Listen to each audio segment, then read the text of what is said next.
qui est dommage avec ce film, c'est que Don't Breathe aurait été un très bon titre. La Maison des Ténèbres aurait été un très bon titre. Mais les deux ensemble...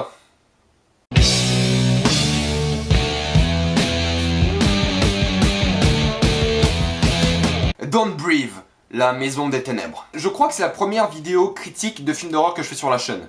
Mis à part les cas fantastiques, mais ça c'était un autre délire d'horreur. Parce que c'est juste pas mon genre. Pour moi, l'horreur fantastique n'est juste pas pour moi. Pour moi, quand vous rajoutez des nouvelles règles, nouvelles créatures, des éléments surnaturels, votre film perd en intérêt pour moi. J'aime pas voir des films d'horreur fantastiques. Parce que du coup, vous avez une créature qui s'adapte à des envies de scénario, des envies d'un peu tout ce que vous voulez. Pour moi, les meilleurs films d'horreur et la meilleure manière de faire de l'horreur, c'est avec des éléments qui sont connus par les spectateurs. Des éléments bêtes, des éléments réalistes.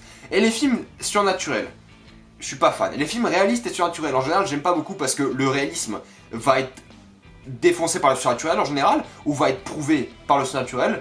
Mais juste les films d'horreur réalistes, ça, je suis vraiment fan. Don't Breathe est un film 100% réaliste, entre guillemets. Il n'y a pas d'éléments surnaturels. Et c'est juste mon genre de truc. Parce que Don't Breathe prend un concept assez intéressant. 3 cambrioleurs dans une maison. Cette maison est habitée par un ancien vétéran d'Irak qui est aveugle. C'est pour ça que Don't Breathe. Ne respirez pas, ça fait du bruit. Et la Maison des Ténèbres, c'est marrant parce que du coup il est aveugle et il voit pas sa maison. Enfin, c'est plus que ça, mais c'est marrant en général. Voilà, du coup les deux titres très bien, mais pas ensemble. Bon, voilà, tant pis. Don't Breathe a un bon concept. Vraiment, le fait de pas faire du bruit est vraiment assez original et plutôt intéressant. L'exécution l'est un peu moins. Ce que je veux dire par là, c'est qu'en général, la mise en scène, les acteurs et les bruitages travaillent ensemble. Quand la caméra vous montre un bruitage ou le visage de l'acteur est suivi d'un bruit, vous comprenez l'amplitude du bruit. Et ça marche, pour la plupart des cas, on va dire 90% des fois, très bien. Sauf que c'est 10 petits pourcents. C'est 10 petits pourcents des fois où, pour une raison quelconque, ça fait pas de bruit, sont sacrifiés pour la dramatisation du film. Il y a des moments où on était censé entendre du bruit, et juste ça l'a pas fait parce que sinon le scénario aurait été foutu. Et c'est dommage. C'est pas du tout un gros défaut, loin de là, c'est quand même un film que je conseille, mais ce petit 10% de moments où le film n'a pas respecté ses propres règles m'a sorti du film. Et c'est bien dommage, parce que sinon la mise en scène est vraiment top. Ça fait un très bon travail de nous présenter toutes les pièces de la maison, de présenter tous les petits recoins de la maison, tous les outils qu'il y a dans la maison. Et un truc tout bête, c'est que Stephen Lang, qui joue l'aveugle, est juste très bon dans le film. Et ce qu'il fait dans sa maison, c'est qu'il met ses mains sur les murs et il touche certains objets. Comme ça, il se reconnaît dans sa maison. Et c'est le genre de truc que j'aurais aimé voir plus dans le film. Je crois qu'il le fait qu'une fois, genre tiens là je suis là, ok c'est bon, je sais où je suis. Et c'est le truc qu'il fait qu'une fois et ça aurait tellement rendu la maison plus vivante et genre plus ce qu'elle est genre. Parce que niveau mise en scène, le film présente très bien la maison. On connaît tous les outils de la maison, tous les recoins, toutes les pièces et tout ce qu'il y a dans la maison. Du coup quand nos personnages ont un problème, on se dit tiens mais il y a cette autre possibilité, ils peuvent le faire. Puis après ils le font. Et puis il y a cette là, puis après ils le font. Et puis plein de petits trucs qu'on a vus au début du film et qui reviennent plus tard. Et ça c'est un truc que je me sentais tellement intelligent, genre ah oui, maintenant ils ont ça à faire, je sais. Mais sauf que du coup on a un autre problème, c'est que le film est hyper prévisible. Du coup à force de nous montrer tous les outils de la maison, vraiment tous les petits objets, tous les petits trucs, de manière assez subtile certes, mais on les voit quand même. On sait dans notre tête qu'ils sont encore là ces objets. On sait que dans une certaine pièce on a vu genre un marteau, un truc comme ça par exemple. Et on sait que ça pourrait être utile. Et du coup ça rend le film incroyablement prévisible. Juste très prévisible. Et ça tue le suspense, pas tout le temps mais en général ça tue le suspense parce que moi ce que j'attendais c'est de me faire surprendre par le film.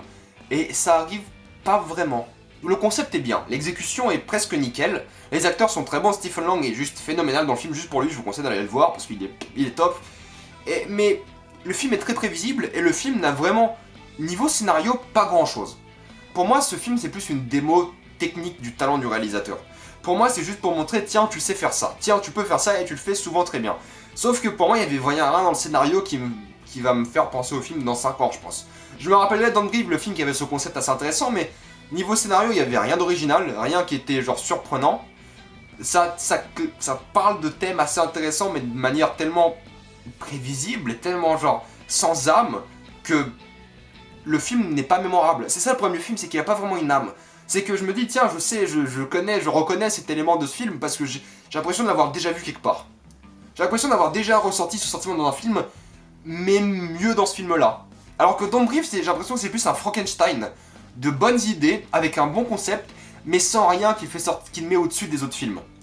Pour moi, ça reste un bon divertissement. Ça reste quelque chose un film que je vous conseille parce que c'est un bon divertissement et c'est une bonne expérience cinéma, mais plus que ça, non. Il y a vraiment aucune idée qui soulève le film vers le haut. C'est une bonne exécution, mais classique. C'est une bonne exécution, mais déjà vue. Parce qu'il y a vraiment ni scénario, ni mise en scène. Il y a des idées de mise en scène, mais elles sont pas originales. C'est juste, j'ai déjà vu ça quelque part. C'est pas mal fait, c'est très bien fait dans le film, mais j'ai déjà vu ça. C'est vraiment, pour moi, c'est ça Don't Breathe. Don't Breathe, c'est un film que je vous conseille. C'est un bon Frankenstein de plein de films. Un film qui manque d'âme, mais qui en soi reste un bon divertissement. Imaginez-vous toutes les meilleures choses que vous avez vues dans des films d'horreur, bien exécutées, mais sans plus. Voilà, c'est ça Don't Breathe. Je vous conseille quand même Don't Breathe si vous n'avez rien à voir cette semaine. Ça reste un bon film d'horreur.